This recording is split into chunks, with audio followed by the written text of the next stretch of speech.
this class 1 composite video, we see the acid etch 35% phosphoric acid being placed around the enamel cavo surface margins first, and then continue to be placed around the remaining dentin after that, to allow a 15-second etch time on the enamel and a 10-second time on the dentin, and then you rinse for approximately 15 to 20 seconds. And be careful not to desiccate the tooth by over drying it. So I don't even show you that here, but you would just air dry it lightly.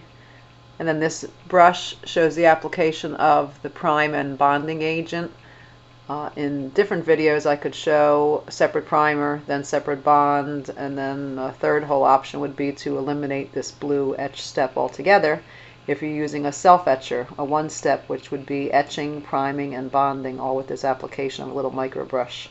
And you can see how I'm adapting it to the inside of the prep. There's several different sizes of micro brushes that you could consider if the prep is narrow. And then you air thin it, or another way to think of it as an air evaporation little step, just to let the priming agent get down to the dental tubules. And then with the light shield, and then you cure this. If you're using separate primer, you wouldn't cure that. This is priming the adhesion step. Then after that, some offices use a layer of flowable composite, which I believe I'm showing here, to act as a base or as a liner. It's very important when you use flowable that you don't have too much to really fill the prep, and then I usually take an Explorer just to prevent any air bubbles, to line the whole bottom of the prep.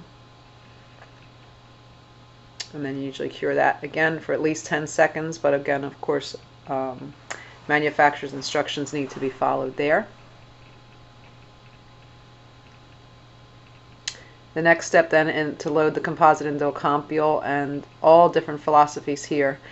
Most restorative experts are saying to do vertical increments, to have a buccal increment, a lingual increment, and then a separate central increment. So here I'm showing you that we place it along the lingual first, and really it's not the same motion as condensing. It's more adapting it to the edges of the prep and to the pulpal floor.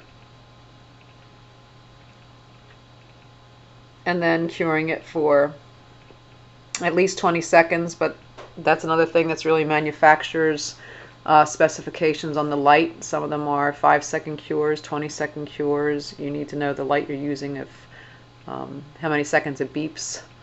And you can see the consistency of this material is a little sticky, which some people like and some people don't. That's why there's chocolate and vanilla.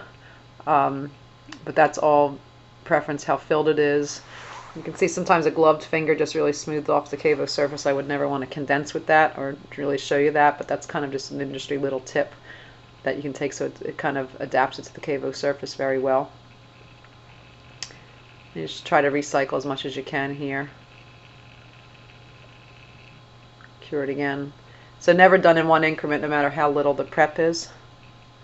Usually let that go for a while. In the last increment, unlike amalgam, composite preps do not need to be overfilled. We put enough of composite mass in here so that we can make sure the cavo surface is sealed. And then I adapt it again with a gloved finger, and then the anatomical burnisher really helps here to define some anatomy, some anatomical structures. Again, unlike amalgam, this is kind of used like a stencil brush. You can see how you push it in and it really gives.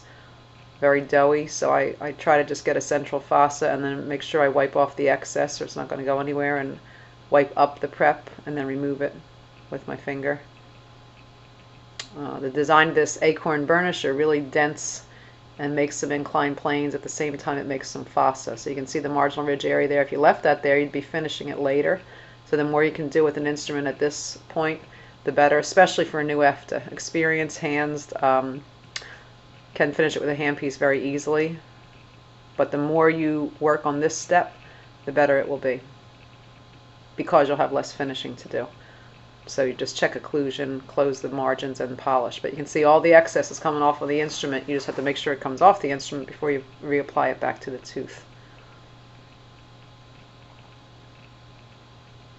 So a lot of work is done. You need to watch the overhead light, that it's not going to set your top layer on you, but then you would cure this final layer. And then proceed with the finishing and polishing steps, which we'll show you in another video.